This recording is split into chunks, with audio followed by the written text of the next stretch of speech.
नमस्कार दोस्तों, आप देखना शुरू कर चुके हैं यूपी दस्तक और मैं हूं आपके साथ आपका साथी आनंद सिंह। आज उत्तर प्रदेश की राजनीति में बहुत बड़ा काम हुआ है। ये बहुत बड़ा काम क्या हुआ है ये आप आने वाले वीडियो को देखेंगे तो समझेंगे। और मैं अगर इस बात को रेखांकित करके कह रहा हूं कि बहुत बड़ा काम हुआ है तो इसके गहरे निहितार्थ हैं। पूर्वांचल में ब्राह्मणों का सबसे बड़ा परिवार अगर आप किसी को मानते हैं और ये सारा समाज मानता है तो हाता है, हाता का परिवार है, यानी कि आदरणीय श्री हरिशंकर तिवारी जी का परिवार है। उनके भांजे श्री गणेश शंकर पांडे, उनके बड़े सुपुत्र श्री भीष्म शंकर तिवारी उर्फ कुशल तिवारी और उनके छोटे पुत्र विनय शंकर तिवारी उर्फ विनय भैया, इन तीनों लोगों ने आज समाजवादी पार्टी की सदस्यता ले ली। ये समाजवादी पार्टी में शामिल हो गए। अब आप इस संकेत को अगर समझ सकते हैं तो समझिए कि ब्राह्मणों का सबसे बड़ा चेहरा अगर उत्तर प्रदेश में कोई है तो ये हरिशंकर तिवारी जी का ही परिवार है।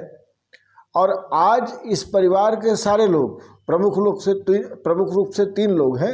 ये तीनों लोग आज समाजवादी पार्टी में शामिल हो गए। भारतीय जनता पार्टी से ये ब्राह्मण समाज बेहद नाराज है। इस नाराजगी को समझते हुए विनय शंकर तिवारी ने और भीष्म शंकर तिवारी उर्फ कुशल तिवारी ने अपने उद्बोधन में जिन बातों की ओर ध्यान दिलाया है उससे अधिकांश लोग सहमत हैं। मसलन ठोको राजनीति।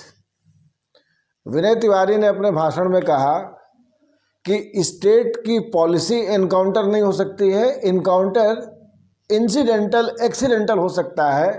मौके को ध्यान में रख करके एक क्विक डिसीजन लिया जाता है। लेकिन वर्तमान में जो प्रदेश की सरकार है उसने एनकाउंटर को अपनी नीति बना ली है, अपनी पॉलिसी बना ली है।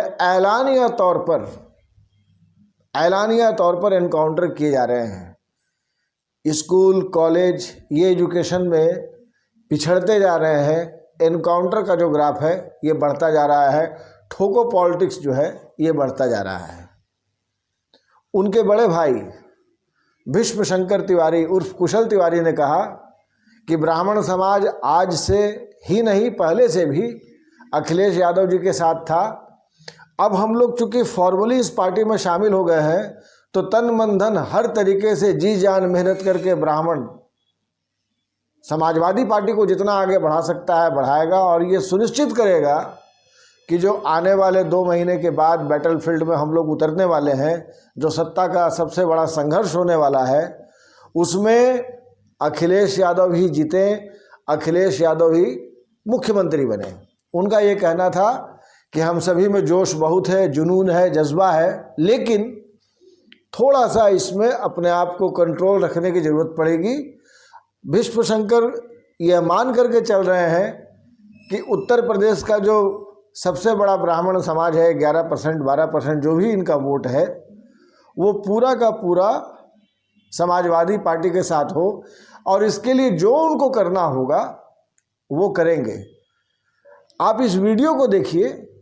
इस वीडियो को देखने के बाद आपको समझ में आएगा कि ये जो ब्राह्मण समाज के 3 बड़े चेहरे, बल्कि सबसे बड़े चेहरे उत्तर प्रदेश में आज जब समाजवादी पार्टी में शामिल हुए हैं तो अखिलेश के मन में क्या हुआ। अखिलेश ने पहली बार प्रेस कॉन्फ्रेंस में विथ कॉन्फिडेंस इस बात को कहा कि हम लोगों के पास जो कमी थी वो पूरी हो गई और भीष्म शंकर तिवारी, गणेश शंकर पांडे और विनय तिवारी, इनके समाजवादी पार्टी में शामिल होने से अब समाजवादी पार्टी सबसे मजबूत हो गई है। और मैं अब मानता हूं कि ये मुकाबला किसी और का है ही नहीं। समाजवादी पार्टी से कोई मुकाबला करने की स्थिति में नहीं है। आगे देखिए वीडियो, फिर आपको सारी बातें समझ में आएगी। धन्यवाद। एक बात और, अगर आपने हमारे इस चैनल को अब तक सब्सक्राइब नहीं किया है तो प्लीज़ सब्सक्राइब कर दीजिए। पसंद आए तो इसे शेयर दबा कर कीजिए। Thank you.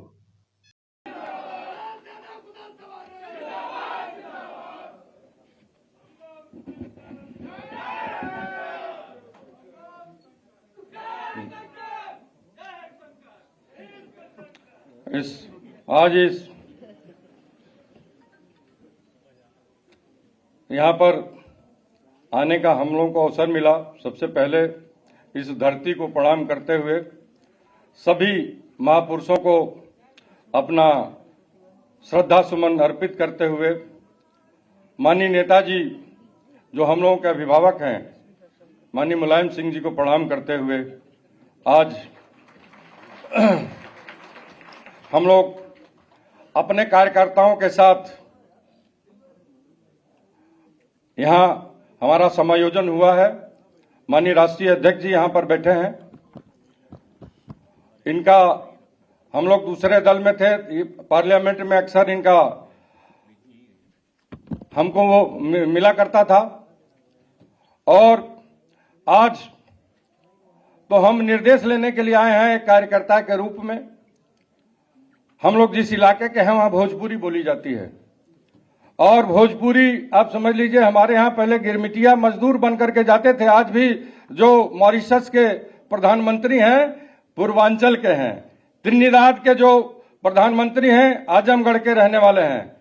तो भोजपुरी में बड़ी मिठास थी और इसीलिए वहां गन्ने की रिकवरी हमारे यहाँ पूरे हिंदुस्तान में सबसे ज्यादा रिकवरी अगर गन्ने की में कहीं पाई जाती है तो पूर्वांचल में पाई जाती है। 14% कुछ, बाकी 8% की रिकवरी होती है। मिठास थी हमारी भाषा में। देखिए अभी मैं बताना चाहता हूं माननीय अध्यक्ष जी आपको कि हमारे यहाँ भोजपुरी में कहा जाता है गिरल बम से, तो इसका मतलब एक्सीडेंटल मतलब देख नहीं पाया, गिर गया और चोट लग गई होगी। तो लोग पूछते हैं भाई कहीं चोट तो नहीं लगी। और गिरल धम से मतलब नहीं देख पाया होगा तो गिर गया होगा। और गिरल छम से मतलब समझ जाते हैं कि पानी में गिरा होगा।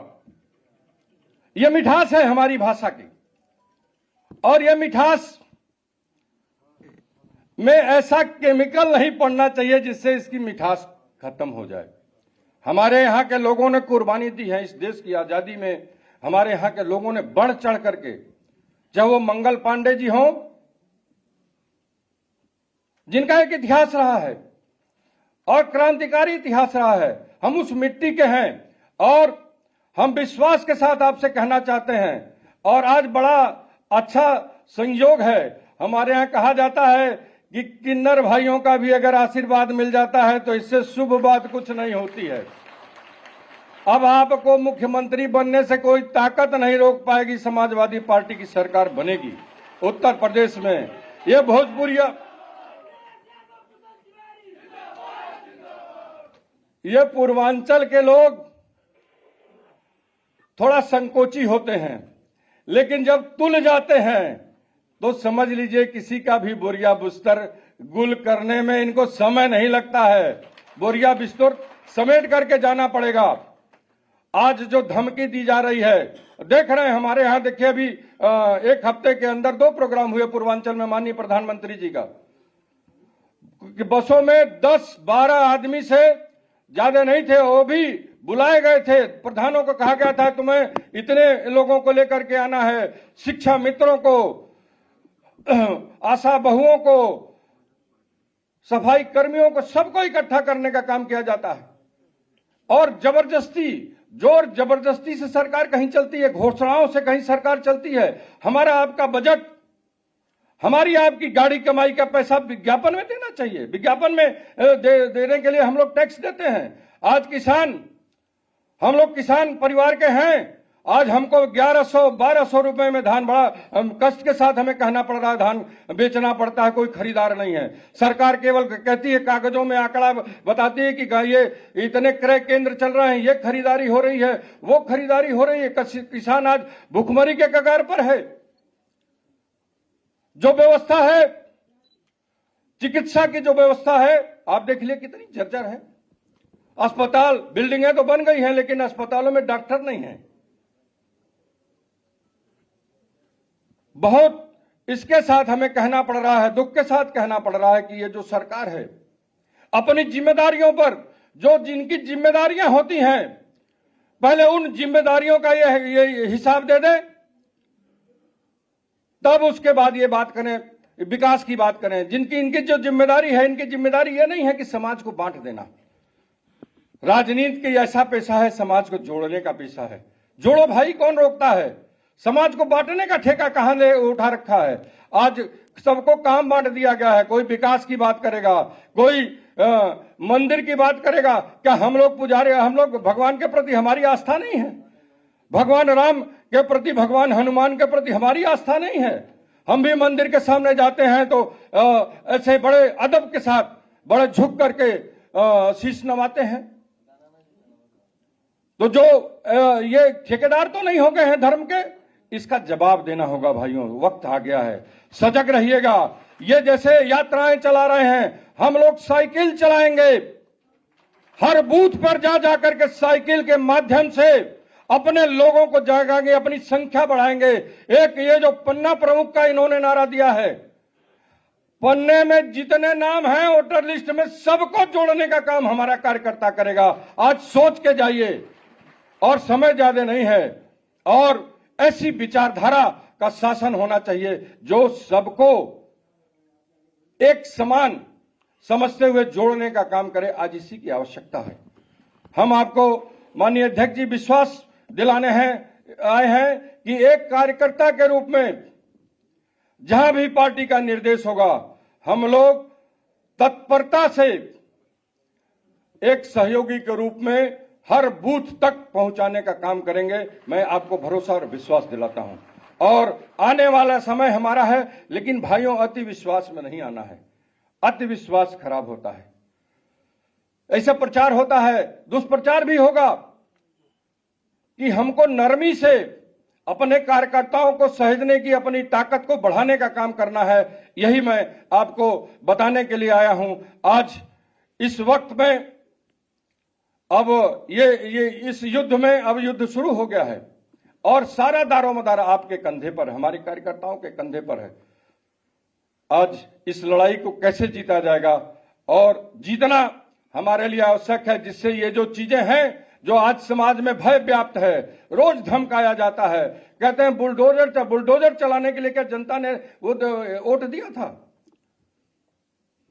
विश्वास जीतने के लिए वोट दिया था। विश्वास से आज जनता की कसौटी से ये लोग हट गए हैं। आज इनको जवाब देना है। इन्हीं बातों के साथ मैं आप सभी का, यहां शामिल सारे भाइयों का स्वागत करते हुए, अभिनंदन करते हुए और पुनः अपने राष्ट्रीय अध्यक्ष जी को विश्वास दिलाते हुए कि आपके निर्देश का अक्षरशः पालन सुनिश्चित किया जाएगा। आज एक बहुत बड़ा तबका जो कि उत्तर प्रदेश के कोने कोने से आया है, उसने समाजवादी पार्टी के लोकप्रिय राष्ट्रीय अध्यक्ष आदरणीय अखिलेश यादव जी के नेतृत्व में अपनी आस्था व्यक्त की है। उस अवसर पे आज मंच पर बैठे हुए समाजवादी पार्टी के राष्ट्रीय अध्यक्ष परम आदरणीय अखिलेश यादव जी और यहाँ पर उपस्थित सभी जो गणमान्य व्यक्ति आए हुए हैं, मीडिया के साथियों, बंधुओं, मित्रों, जब 2017 में सरकार बनी, बड़े उत्साह से सरकार बनी थी, लेकिन जब सरकार बनना ऐसा महसूस हो रहा है आज कि इस सरकार ने लोकतंत्र के लिए नहीं, राजतंत्र के लिए सरकार बनाई थी और बोलने पे पाबंदी लगा दी। सरकार ने कोई भी अगर कुछ बोल रहा है, ट्वीट कर रहा है, लिख रहा है, तो उसको जेल भेज देने का काम कर रही है।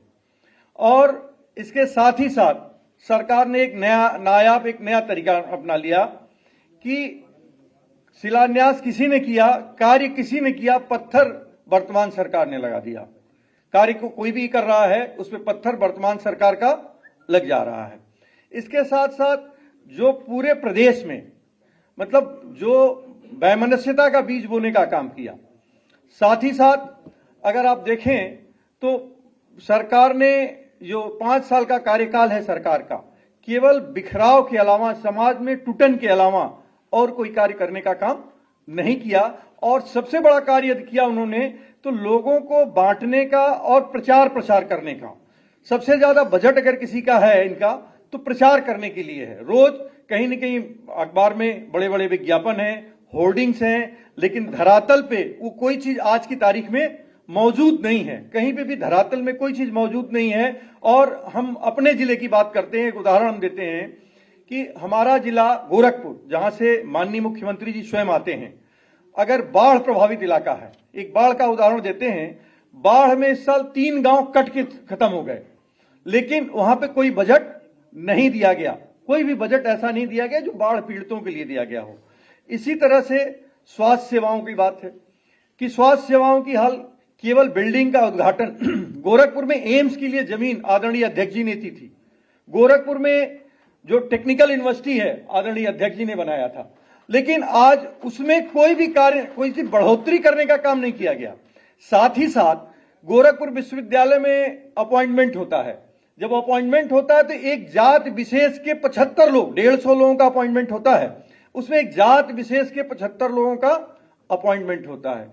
जितने थाने, जितने चौकी, जो जिले प्रशासन है, सब पे एक जात विशेष के लोगों को बैठाने का काम इस वर्तमान सरकार ने किया है। और तो और खासकर हम जिस समाज से खाते हैं, ब्राह्मण समाज से जहां से हम आते हैं, उस ब्राह्मण समाज में जितना अत्याचार और अन्याय हुआ है शायद ही कभी किसी ने किया हो।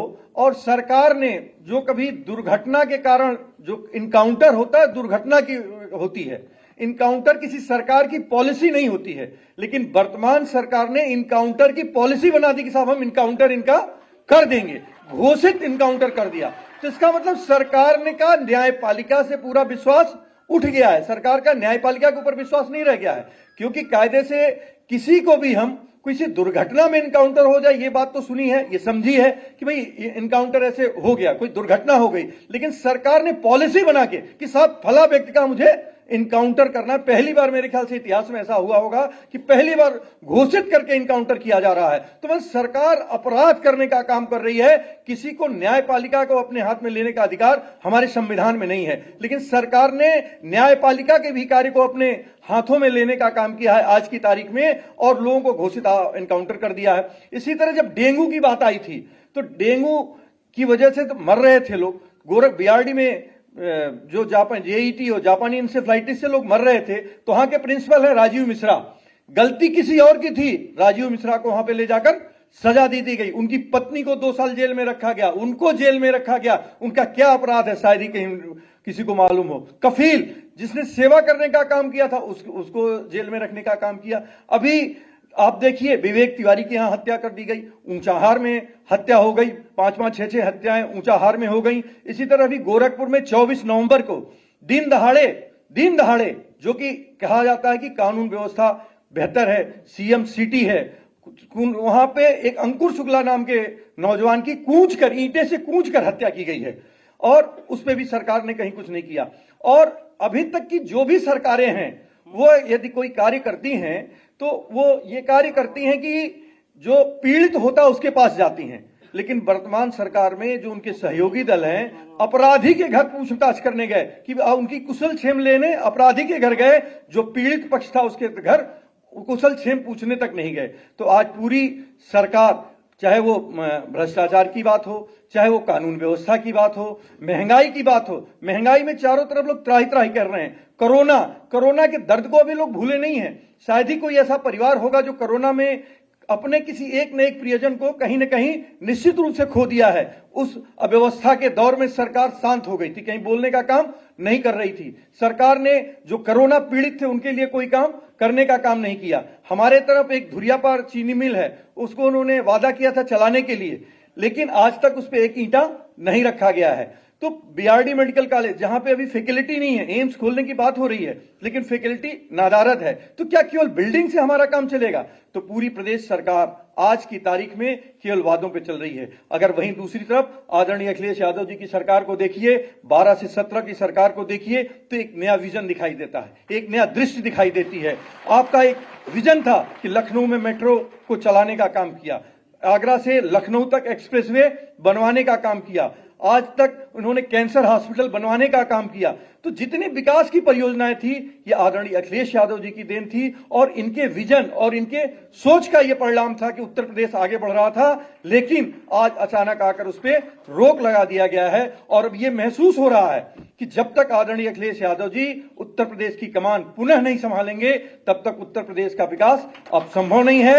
हम सब लोग, जो भी हम लोगों की ताकत है, सब लोग मिलकर इकट्ठा होकर पूरे प्रदेश में हर जगह जहां जहां आपका निर्देश होगा जाने का काम करेंगे और समाजवादी पार्टी की सरकार 2022 में बने इसका संकल्प लेंगे और 22 में आदरणीय अखिलेश यादव जी को मुख्यमंत्री बनाने का काम करेंगे। इन्हीं बातों के साथ हम पुनः आपके आभारी हैं, आदरणीय अखिलेश यादव जी के आभारी हैं, समाजवादी पार्टी के आभारी हैं और मेरा पूरा परिवार सहित हम सब लोग आज समाजवादी पार्टी की सदस्यता ले रहे हैं और इस बात से कि कम से कम आगे उत्तर प्रदेश का विकास हो, विनाश न हो, ठोको और एनकाउंटर और बुलडोजर की नीति समाप्त हो, भाईचारे की नीति हो, विकास की बात की जाए, लोगों को रोजगार की बात की जाए। आप देखिए, अगर जो शिक्षा मित्र हैं, जो परीक्षा लीक, तो मेरे ख्याल से एक ये बन गया है, एक सिस्टम बन गया है, जो भी परीक्षा हो जा रही है वो लीक हो जा रही है, फिर उसकी जांच हो रही है, फिर उसका सेंटर अगर गोरखपुर से कहीं मेरठ भेज दिया जा रहा है और मेरठ से कहीं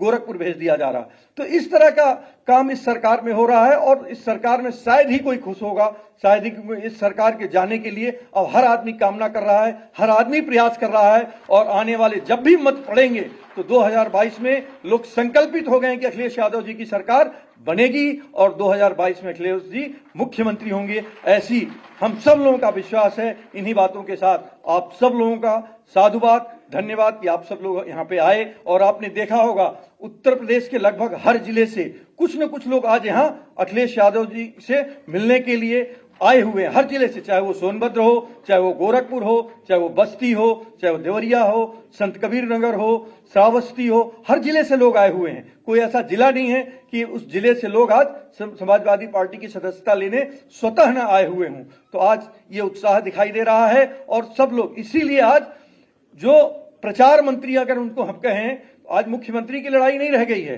अब उनके प्रचार मंत्री जी दिल्ली से आ रहे हैं। मुख्यमंत्री जी तो कहीं प्रचार में दिख नहीं रहे हैं, अब तो सीधे सीधे प्रचार मंत्री जी दिख रहे हैं कि वही प्रचार कर रहे हैं। मुख्यमंत्री जी कहीं प्रचार करते हुए अब नहीं दिख रहे हैं, अब तो वो सड़क पे छूट गए हैं। हो सकता है किसी दिन और कहीं छूट जाने का काम करेंगे। इन्हीं बातों के साथ हम अपनी वाणी को विराम देते हैं क्योंकि अभी आगे के ढेर सारे कार्यक्रम हैं। जय हिंद, जय भारत। हमारे बीच में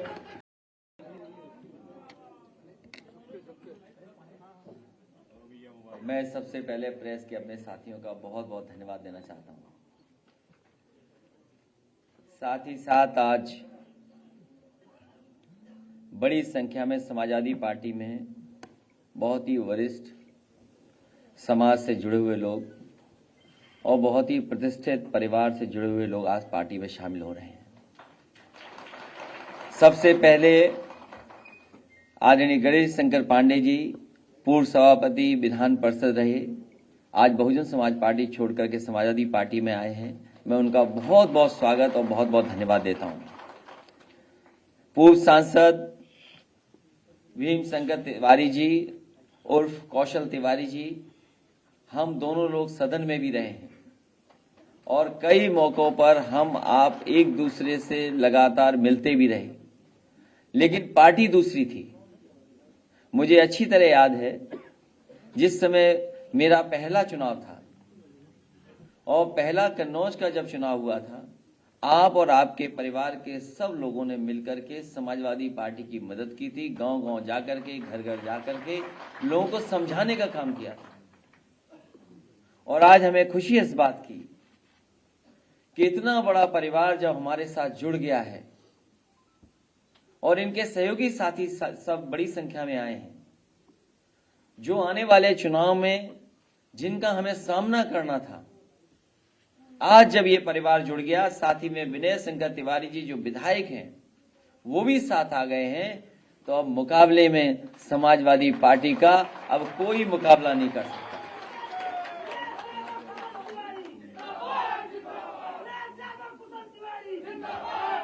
साथ ही साथ बड़ी संख्या में